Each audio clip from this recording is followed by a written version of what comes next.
दिव्यमेन हि सिद्ध्यन्ति कार्याणि न मनोरथे ना ही सुप्तस्य सिंहस्य प्रविशन्ति मुख्य मृगा। इस श्लोक का अर्थ है कार्य मेहनत करने से ही पूरे होते हैं, सिर्फ इच्छा करने से नहीं। जैसे सोते हुए शेर के मुंह में शिकार स्वयं नहीं आ जाता है। यह श्लोक भारत की विकास यात्रा में काफी हद तक सटीक बैठता है। बीते 7 दशकों में भारत ने विकास की एक ऐसी गाथा लिखी जिसका असर अब देखने को मिल रहा है।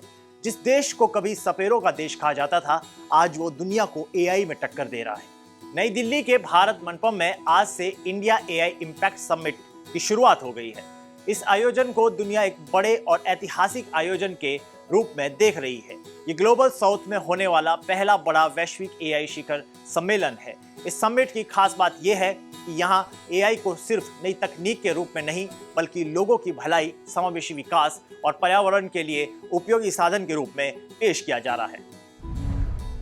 अब तक बड़े एआई समिट ज्यादातर अमेरिका और यूरोप में होते थे, लेकिन इस बार भारत ने मेजबानी कर ये दिखाया है कि वैश्विक एआई चर्चा का केंद्र बदल रहा है। सर्वजन हिताय सर्वजन सुखाय थीम के साथ भारत ने साफ किया है कि एआई का मकसद सिर्फ कंपनियों का फायदा नहीं, बल्कि खेती, स्वास्थ्य, शिक्षा और सरकारी कामकाज जैसी असली जरूरतों को बेहतर बनाना है। प्रधानमंत्री नरेंद्र मोदी ने इसे एआई का महाकुंभ कहा। उन्होंने अपने सोशल मीडिया प्लेटफॉर्म एक्स पर लिखा कि मैं इस समिट के लिए दुनिया भर के लीडर्स, इंडस्ट्री के और captains, innovators, policy makers, researchers और टेक के शौकीनों का दिल से स्वागत करता हूं।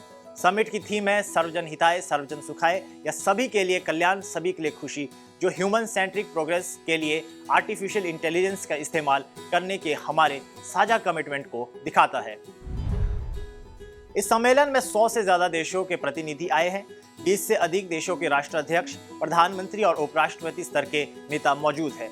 इनमें फ्रांस के राष्ट्रपति इमैनुअल मैक्रों, ब्राजील के राष्ट्रपति लुइस इनेसियो लुदा सिल्वा और संयुक्त राष्ट्र महासचिव एंटोनियो गुटेरेस शामिल है। टेक्नोलॉजी की दुनिया के नामचीन चेहरे भी यहाँ पर पहुंचे हुए। Sundar Pichai Google, Sam Altman Open AI, Jensen Huang Nvidia, Demis हैसेविस Google DeepMind, Brad Smith Microsoft और अलेक्जेंडर वांग स्केल एआई, ये सभी एआई के भविष्य पर अपने विचार रख रहे हैं। इस समिट का एक बड़ा आकर्षण एआई इम्पैक्ट एक्सपो है। यहाँ 300 से अधिक प्रदर्शनी स्टॉल लगाए गए हैं। 13 से ज्यादा देशों के पवेलियन और 600 से अधिक स्टार्टअप्स अपने इनोवेशन दिखा रहे हैं। करीब 2.5 लाख से ज्यादा लोगों के आने का अनुमान है। ऐसे में यहाँ कई नीतियों पर चर्चा भी होनी है। इस सम्मेलन में एआई गवर्नेंस, डेटा सुरक्षा, एथिकल एआई, डीप फेक को रोकने के उपाय, स्किल डेवलपमेंट और नौकरियों पर असर जैसे अहम मुद्दों पर चर्चा हो रही है। Sovereign AI, shared compute infrastructure जैसे विषय खास तौर पर विकासशील देशों के लिए महत्वपूर्ण है, ताकि वे तकनीक में आत्मनिर्भर बन सके। स्टैनफोर्ड की एआई इंडेक्स रिपोर्ट के अनुसार भारत अब एआई प्रतिस्पर्धा में अमेरिका और चीन के बाद तीसरे स्थान पर है। ये भारत की तेज प्रगति को दिखाता है। ब्रिटेन के department for science, innovation and technology ने भारत और यूके को स्वाभाविक तकनीकी साझेदार बताया है। इन्फोसिस, टाटा कंसल्टेंसी सर्विसेज और विप्रो जैसी भारतीय कंपनियां ब्रिटेन में अपने काम का विस्तार कर रही है। एआई फॉर डेवलपमेंट कार्यक्रम के तहत 100 मिलियन पाउंड से अधिक की पहल और 40 अफ्रीकी भाषाओं में एआई को सक्षम बनाने के लिए अफ्रीकन लैंग्वेजेस हब की घोषणा भी की जा रही है। वहीं भारत की असली ताकत उसकी प्रतिभा और बड़े स्तर पर काम करने की क्षमता है। डिजिटल पब्लिक इंफ्रास्ट्रक्चर, जिसमें तेजी से बढ़ता स्टार्टअप इकोसिस्टम और सरकार निजी क्षेत्र की साझेदारी ने एआई को जमीन तक पहुंचाने का रास्ता बनाया है।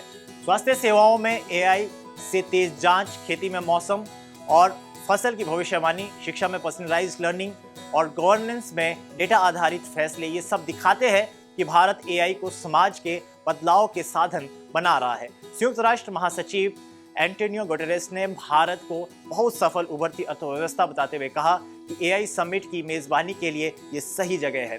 इंडिया एआई इम्पैक्ट समिट 2026 सिर्फ एक टेक इवेंट नहीं है, ये दिखाता है कि एआई का भविष्य अब केवल सिलिकॉन वैली या यूरोप तक सीमित नहीं है।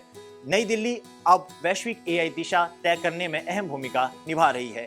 भारत अब सिर्फ तकनीक का उपयोग करने वाला देश नहीं, बल्कि उसे बनाने और दुनिया के सामने नई सोच रखने वाला देश बन रहा है। फिलहाल के लिए इस खबर में इतना ही। देश और दुनिया की बड़ी खबरों के लिए देखते रहिए पंजाब केसरी टीवी।